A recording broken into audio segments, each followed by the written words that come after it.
Hey, it's Chris Caddo, and welcome to the Putney Breeze YouTube channel where we help you create your competitive advantage. Now, this video is part of a series of videos where we teach you how to create your own mobile app, and we use a travel app example. And specifically in this video, what we'll do is we'll show you how to use popover buttons to actually add new data. Now, in the previous video, what we did was we ended up creating a list view for our trips, and we've created the buttons associated that we thought that we would like for our trips model, as you can see here. Now, the reason why it looks a little bit odd here is because this is we've created it for a mobile layout, and at the moment we're using our desktops to build this, and we've just centered our screen. In any case, we created these buttons so we can create new records and we can delete records. And what we're going to do now is we're going to create a popover button. So we've created a trip record. So from the trip record, we need to create an itinerary. So how are we going to create an itinerary? Well, this button here is what we're going to use to create an itinerary. So we go to Edit Layout. We actually don't want the standalone button. What we actually want is a popover button. So you just go to the Objects toolbar up here, and you literally tick on the popover button. And what that means is that it's going to give us some crosshairs to create a popover button. So let's do that. I'm going to create a popover button just here. And there's the popover button. So what do we want to do with this popover button? Actually, firstly, let's just make it the same size as the other buttons. Then let's add the icon that we want to add. And I think the icon size was 24 off memory, but let's just check that.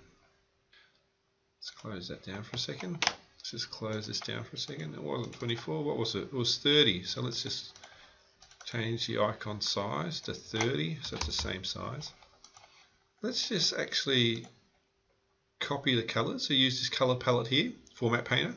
Copy the colors for the previous and then paste it on our new popover button, so we didn't have to start that from scratch. Now that we've got this popover button, I can just delete this old button, because the old button was just a standalone normal button, and I'm just going to replace it with our popover button in its right position. Actually, what I wanted to show you was if I open this up now, you can see there's a popover button. So what we're going to do now is format that popover button appropriately, and let's do that. Okay, so first thing we're going to do is we're going to change the color, and we're going to fill the color. We're going to actually make it a solid color, and we're going to make it our custom color that we've been using. So we've got some consistency there. Now, do we want any words? Let's just assume that we don't need any description.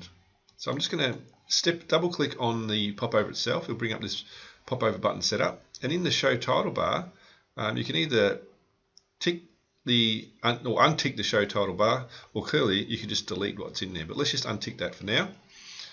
Now, what we're going to decide on now, actually, one thing that I haven't shown you is that you can choose how the side on which the popover appears from the button. So I'm just going to, by default, just choose there to the left, because the button's pretty much to the right side of the screen. So I'm going to choose to the left. What we can do now is we can actually add the fields that we want to actually update here. But not only that, but we can add words, we can add titles, and so on. So what fields do we want to add? So what I've done here is I've gone to the field picker, clicked on the field picker, and what's appeared is the fields that I can use. Now, these are the fields that we created in a previous video when we created our fields on tables. So it's a few videos back. You can look it up, and it shows you how we did this. So what are we going to need? Well, we're going to need our start date, and we probably don't need the title. Let's delete that. So in this drag options here, you can choose what you want to drag across. And if you're dragging multiple fields, you can choose whether it's horizontally or vertically assigned. So if I click on this little blue button here, it says no labels of fields dragged to layout. So it's going to drag the field on its own accord. And you know what? It doesn't matter for this case, but I'm just going to have it vertically because we're only dragging one at a time. So we're going to need a trip name. Let's have a trip name, and maybe I want the trip name to be above the trip start date. then the trip end date as well. Really, they're the only things that we need for now, actually.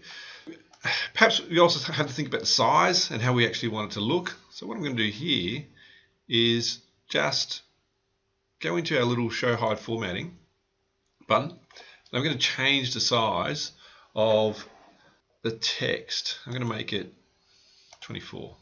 How about that? It's a nice size. We'll give that the trip name, and we'll make this 24 as well. We can press shift and hold on to the 2 and make it 24 at the same time. Let's also choose the size. I'm just going to go into our inspector, and we can choose the size with this ruler here. We can choose the size of our buttons. Let's make this 165. How about that? Let's make this 165 as well. And because these are dates, why don't we actually set the date fields. Let's go into our data here, our data container, and set it, the format, the data formatting below. Let's set it as this format, because obviously there's a number you can choose from, but that's the one I prefer, I guess, at this stage. But then also let's have a drop-down box. So what we can do is in this control style, we can put down a drop-down list, but let's have a drop-down calendar, because obviously that makes more sense. And then let's include the show hide icon on the side. So we're trying to make it a little bit easier for our users. So I'm going to do the same thing for the trip end date. And I'm going to have the drop-down calendar, include the show hide icon, and I'm going to show the date format as such. So now I've got exactly the same in terms of the formatting for the trip start and trip end date. Actually, do you know what? I think I want to change the size of this field. I think I want to make it 265. Let's make it 265. I think that looks a bit better. And let's make this one 265 as well. And the trip name could be a bit larger, so let's just make it 300. And while we're at it, why don't we just make this a little bit larger so we get some space here, as in make the actual popover a little bit larger. So what do we have now? Let's have a look. So if I do that popover, look at that. It's pulled up a previous record, because that's the record that we created. But for the record that we just created before, it's blank, and there's a drop-down box. When I click on the little drop-down container, and we can choose the date that we want. But don't we need to set this up so clearly the user knows what they're doing and they know what they're looking at and so on? So let's just put some headings in here and neaten this up a little bit. So we're going to go back into Edit Layout, open up, say, let's have a heading, let's have a text, let's call it, where are we going? Let's make that 24. Let's make it bold. Let's make it white. How about that? So where are we going? This is the trip name. Then I'll just copy and paste that and put this down here. When are we going is the trip start date. And when do we get back? How about that? Is the trip end date. But once we've done this, once we've actually stated where are we going and where are we going, when are we going, and when do we get back, what do we want to do next? Well, we actually want to create the itinerary from here. So now that we're going to enter data into this new record, but then we're actually going to create the itinerary. So literally every single day on our holiday, we need to create a separate record for. So how are we going to do that? Well, we're going to have to create a loop script, which uses the trip start date and trip end date to calculate the number of records we need to create in a different table, which is the itineraries table. But to do that, we need to add a button. So what we're going to do is we're going to add another button, a normal button, and we're going to have a button that's a bit of a call to action. Let's go. And what we're going to do is we're going to have a little globe here, aren't we? because it looks nice with a little globe, I think. Let's do that. Make that 30 as well as the size of the globe. Actually, we'll even change the font. What do you think? We'll make that 24 and we'll bold it. Let's go. Let's do that. While we're at it, let's change the color palette. Let's change the color palette. Let's just change the icon. Let's just leave the button the same color, but let's have the icon our custom color. Oops, that doesn't work. The icon our custom color. Let's do that. There it is. Oh, the icons. Well, let's make the text our custom color as well. So let's just go to the button. When it's normal, as you can see there, what we're going to do is we're going to look for the text down here, and we're going to make this our custom color as well. Brilliant. There you go.